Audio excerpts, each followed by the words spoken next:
एक छोटे से गांव में एक दयालु लेकिन साहसी राजा रहता था। उस गांव का नाम था अंधेरगढ़। लोग सुखी थे, पर एक डर हमेशा उनके दिल में बसता था। गांव के बाहर वाले पुराने पीपल के पेड़ पर एक चुड़ैल रहती थी।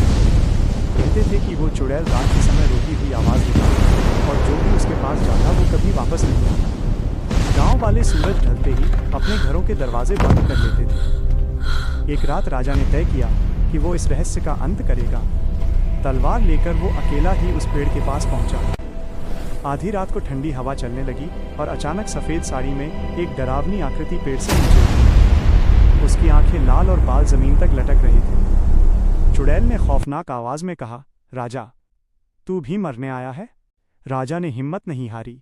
उसने कहा, अगर तू इस गांव को छोड़ दे तो मैं तुझे मुक्ति दिलाने का वचन देता हूँ। चुड़ैल जोर से हंसी, फिर अचानक रोने लगी। उसने बताया कि वो पहले इसी गांव की एक स्त्री थी जिसे धोखा देकर मार दिया गया था। उसकी आत्मा बदले की आग में भटक रही थी।